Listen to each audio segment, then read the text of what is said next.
This might be the most controversial aspect of Mediterranean diet discussions: alcohol, specifically red wine. The traditional pattern includes moderate wine consumption, typically with meals, and observational studies have long shown a J-shaped curve where moderate drinkers have lower cardiovascular mortality than both heavy drinkers and abstainers. But recent research is forcing us to reconsider whether alcohol provides genuine health benefits or if we've been confusing correlation with causation. Let's start with what we thought we knew. Red wine contains resveratrol and other polyphenol from grape skins. Laboratory studies show resveratrol has antioxidant properties, may activate sirtuins involved in longevity pathways, and could have anti-inflammatory effects. Moderate alcohol consumption appears to raise HDL cholesterol and may have mild antiplatelet effects.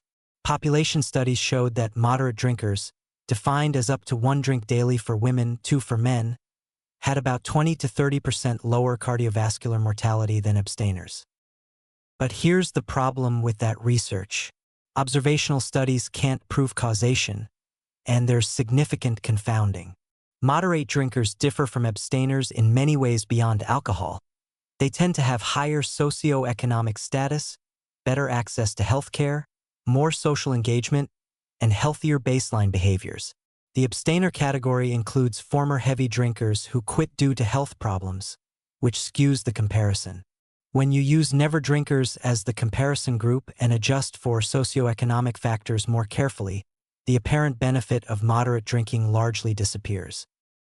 Recent Mendelian randomization studies, which use genetic variants affecting alcohol metabolism to establish causation more definitively, suggest no cardiovascular benefit from moderate drinking and potentially increased risk even at low levels. A major 2022 study in JAMA Network Open found that previous research showing benefits had significant methodological limitations, and better design studies show a J-shaped curve that's much flatter, possibly absent entirely. Additionally, we have clear evidence that alcohol increases cancer risk in a dose-dependent manner with no safe threshold. Breast cancer, colorectal cancer, liver cancer, and several others show increased risk even with moderate consumption. The International Agency for Research on Cancer classifies alcohol as a Group 1 carcinogen. For women particularly, even 1 drink daily increases breast cancer risk by about 5 to 9%. So where does this leave the Mediterranean diet's wine tradition? Honestly, in a complicated place. If you're asking purely from a health optimization standpoint, the evidence doesn't support starting to drink for health benefits.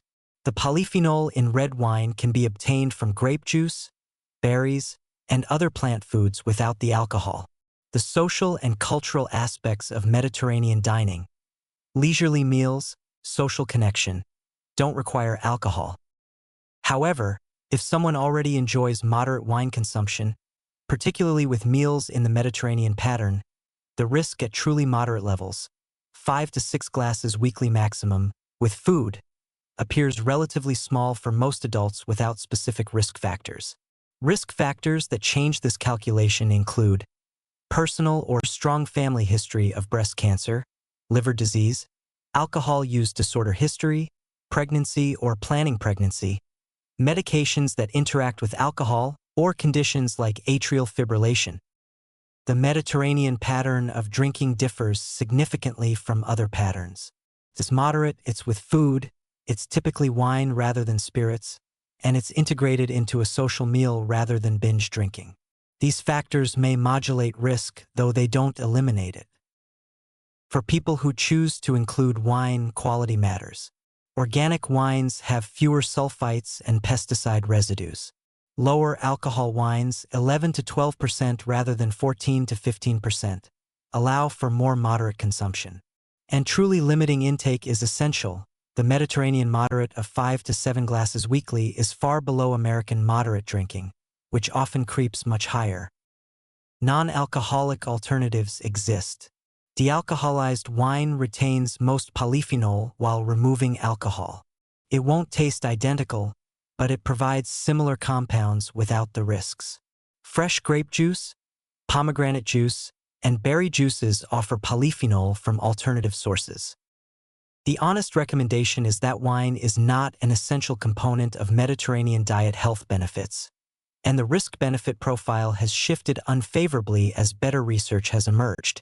No one should start drinking for health reasons. Those who enjoy moderate wine consumption should assess their individual risk factors carefully and ensure they're genuinely at moderate levels, not self-deceptively exceeding them.